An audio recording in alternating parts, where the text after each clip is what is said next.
মে মাস এলেই ঘূর্ণিঝড়ের আতঙ্কে থাকেন দ্বীপ জেলা ভোলার মানুষ। কারণ গত 5 বছরে শক্তিশালী 7টি ঘূর্ণিঝড়ের মধ্যে 5টি হয়েছে এই মে মাসেই।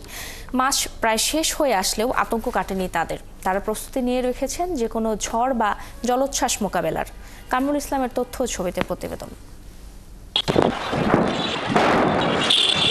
গত বছর 27 মে দেশের উপকূল জুড়ে তাণ্ডব চালিয়েছিল ঘূর্ণিঝড় রিমাল। তার আগেও এই মে মাসেই আঘাত এনেছিল ঘূর্ণিঝড় Amphan. Colour expert, George sap এবং মাইল্ড অন হ্যান্ডস টেকনোলজি সমৃদ্ধ অরিক্স ক্রিস্টাল ওয়াশ আপনার লন্ড্রি এক্সপার্ট। গত 5 বছরে বঙ্গোপসাগরে সৃষ্ট যে 7টি শক্তিশালী ঘূর্ণিঝড় আঘাত এনেছিল তার 5টি ছিল এই মে মাসে। তাই মে মাস আতঙ্কের ভোলা উপকূলবাসীর কাছে। এবারও চলতি মাসের শেষ দিকে শক্তিশালী দুটি ঘূর্ণিঝড় শক্তি ও মন্থা আঘাত হানার পূর্বাভাস রয়েছে উপকূলে। এতে আতঙ্কে আছে নদী তীরবর্তী ও চরাঞ্চলের মানুষ। এরই মধ্যে আগাম প্রস্তুতিও নিয়েছেন তারা। এমনি বেরিয়ে থাই জায়গা জমি সব গেছে ভাঙ্গা, এখন নদীও ভাঙ্গে।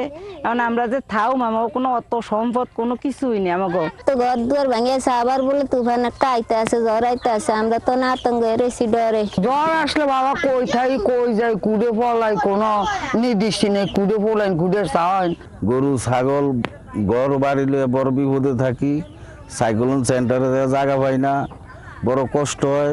জ্বরের কথা শুনছি, সিগন্যালের কথা শুনছি, অনেক নিরাপত্তা আছি। আমরা বৈশা নদীর যাই না, আমরা নিরাপত্তা বসে আছি আর কি। কারণ জ্বরের ভয়ে ভয়ে ভয়ে ভয়ে নদী তো যাইতে পারতেছি না, আমাকে বাড়ি ঘর নদীর খুবই কাছে। এদিকে ঘূর্ণিঝড় শক্তি ও মন্থার প্রভাব মোকাবেলায় জরুরি বৈঠক করেছে জেলা দুর্যোগ ব্যবস্থাপনা কমিটি। জেলার 869টি আশ্রয় কেন্দ্র ও 14টি মাটির কিল্লা প্রস্তুত করা হয়েছে। আর চরাঞ্চলের লক্ষাধিক বাসিন্দাদের সরিয়ে নিতে প্রস্তুতি নেওয়া হয়েছে জানিয়েছেন জেলা প্রশাসক। আমাদের সিপিপি প্রস্তুত আছে, আমাদের রেড ক্রিসেন্ট প্রস্তুত আছে, আমাদের সকল ধরনের ছুটি যাতে দুর্যোগকালীন না নেয় কর্মকর্তা কর্মচারীরা, সেইটি আমরা আজকে নির্দেশনা দিয়েছি।